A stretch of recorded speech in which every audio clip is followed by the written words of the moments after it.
Notre troisième panéliste, Sarah Limoges, qui est organisatrice communautaire au volet Défense des droits de Moelle-Épinière et Motricité Québec. Bonjour tout le monde. Je dis toujours un peu à la blague que c'est pas juste parce qu'en me voyant, ça vend le punch, on sait de quoi je vais venir vous parler. Effectivement, je m'en viens vous parler de la population des personnes handicapées au post-secondaire, à l'éducation aux adultes. Avant une petite mise en contexte, on le sait, peut-être qu'on ne le sait pas, mais je vous l'annonce, les personnes qui ont un handicap ont réussi à avoir un secondaire 5 beaucoup moins élevé que la population en général, OK? Ce qui crée une situation plus grande de précarité financière et d'isolement social pour cette population-là. Plus on augmente dans le post-secondaire un DEP, une technique, un diplôme universitaire, plus le chiffre diminue également si on les compare avec la population qui n'a pas de limitation fonctionnelle, qui n'a pas de handicap. Et par la suite vient bien sûr l'intégration au marché du travail, le maintien en emploi, qui est encore là une petite proportion des personnes handicapées qui ont réussi à avoir un diplôme. Je suis extrêmement chanceuse. Je crois que je fais partie d'un petit pourcentage de population parce que j'ai quand même un beau parcours scolaire et je suis au maintien à l'emploi depuis déjà 3 ans. Je vais d'ailleurs, compte tenu que j'en suis une personne handicapée, vous faire un petit résumé de mon parcours scolaire en vous citant quelques facilitateurs, quelques obstacles. Et ce qui va me mener aussi à vous proposer 4 défis sur lesquels on devrait se pencher pour peut-être dans le futur améliorer l'accès au post-secondaire pour les personnes handicapées. Donc moi, j'étais à l'école secondaire Joseph Charbonneau. C'est une école à Montréal pour les 13-21 ans. Et c'est une école qui n'est pas en inclusion. Donc, ce n'est que pour les personnes handicapées parce qu'on y retrouve sur place les services médicaux comme physio, ergo, etc. Une centaine d'étudiants ayant une déficience intellectuelle, une centaine d'étudiants ayant une déficience motrice. Parmi tout ce beau monde-là, seulement une quinzaine qui font du secondaire régulier. Moi, j'étais dans cette batch-là.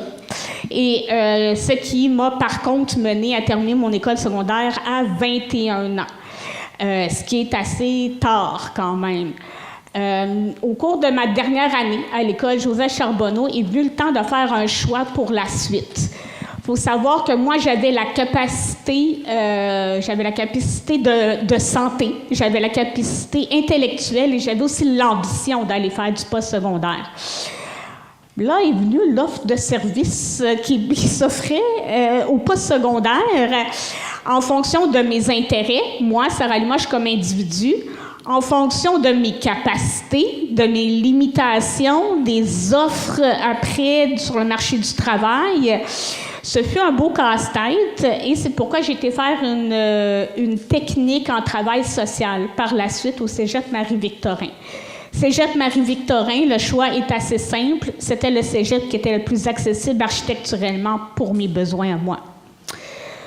Après cette technique-là, j'aurais pu aller directement sur le marché du travail. Moi, j'avais le goût d'aller tenter l'expérience universitaire. J'ai été donc à la FEP. J'ai été faire 3 certificats à l'Université de Montréal, un en victimologie, un en criminologie et un en intervention auprès des jeunes. Ça fait seulement 3 ans que j'ai terminé et depuis, je suis sur le marché du travail comme organisatrice communautaire en défense des droits pour les personnes handicapées. Okay? Ça, c'est un parcours. C'est un parcours semé de choix beaucoup plus restreint que certaines personnes et de petits murs que j'ai dû à briser. Okay?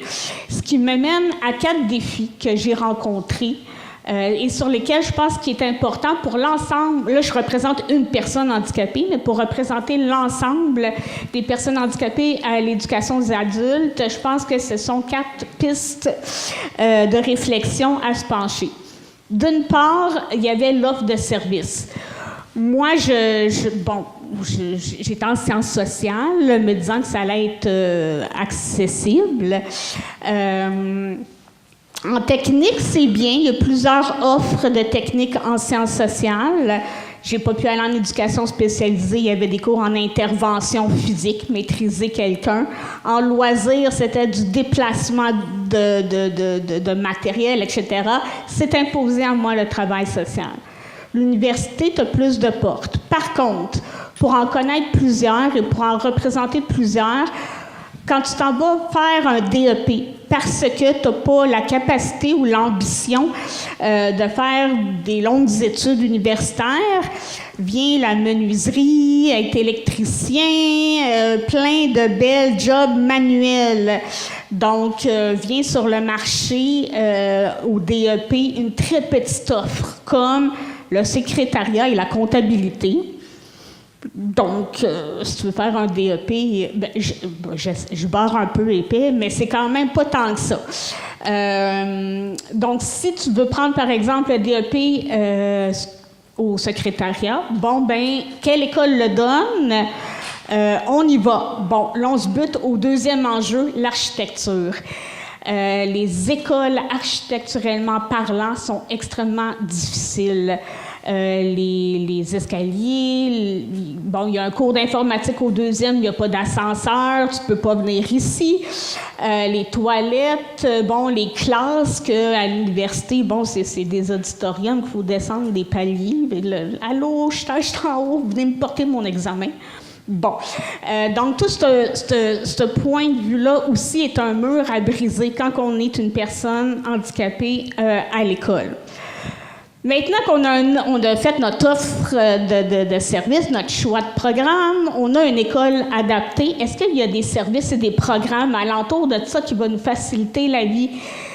Si on tombe dans les programmes financiers, une personne handicapée doit parfois étudier à temps partiel, parfois à temps plein, peut pas travailler par le fait même à temps partiel ou à temps plein pour pallier. Moi, j'étais une jeune adulte de 21 ans qui n'habitait pas chez maman et chez papa. Donc, est-ce qu'il y a des programmes financiers qui vont m'aider à poursuivre cet objectif-là?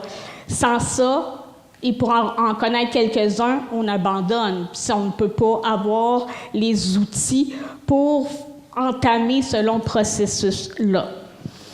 Et mon quatrième, attendez que c'était lequel, celui-là? Ah oui.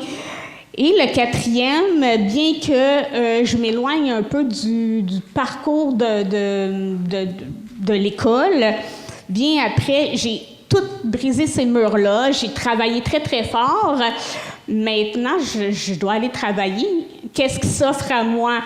Et là vient souvent un facteur décourageant qui n'est pas pris en compte lors des études. La préparation sur le marché du travail, surtout quand tu as des besoins particuliers, des limitations fonctionnelles importantes, tu dois être encadré, tu dois être aidé pour ne pas aller cogner à 1001 portes.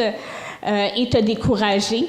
Donc, il y a tout ce qui est l'après-étude qu'on doit aussi se pencher et réfléchir pour la population étudiante qui a un handicap. Voilà.